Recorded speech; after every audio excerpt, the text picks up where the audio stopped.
Aujourd'hui, pourquoi pas, je vais vous parler de jazz comme modèle d'animation. Genre musical né à la Nouvelle-Orléans au début du XXe siècle, le jazz repose à son origine sur quelques accords simples, joués dans un rythme prononcé. Très rapidement, ces suites d'accords, toujours les mêmes, autorisent leurs interprètes à se lancer dans l'improvisation. La technique n'est d'ailleurs pas nouvelle, puisque les plus grands musiciens s'y étaient déjà livrés depuis longtemps, au premier rang desquels Jean-Sébastien Bach au XVIIIe siècle.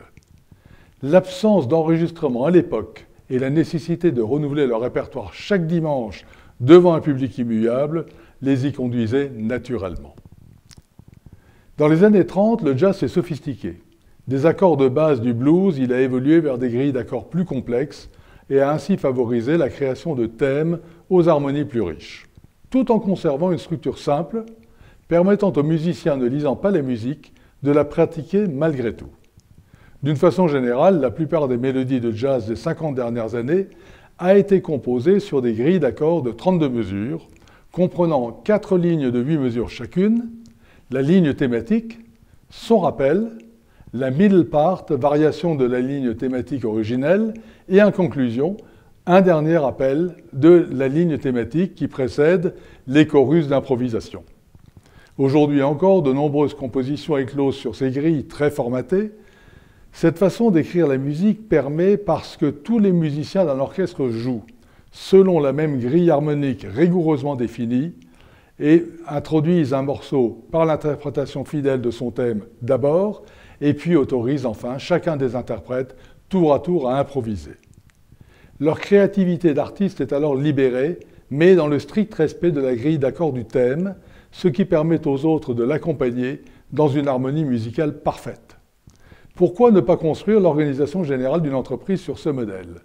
Au chef d'entreprise d'écrire la grille d'accords ou d'en sélectionner une qui convient à ses visions, afin d'organiser son équipe en sélectionnant les meilleurs, comme il le ferait de musiciens talentueux.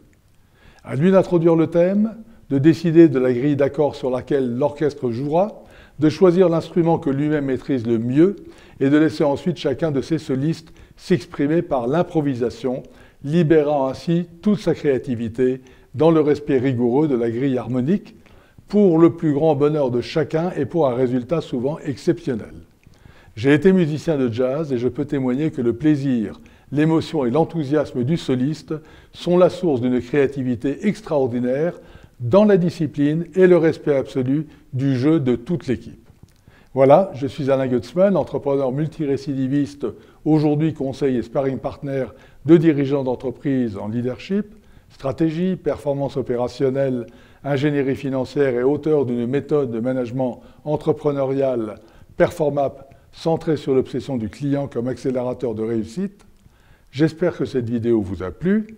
N'hésitez pas à me donner votre point de vue ou à m'interpeller sur telle ou telle question.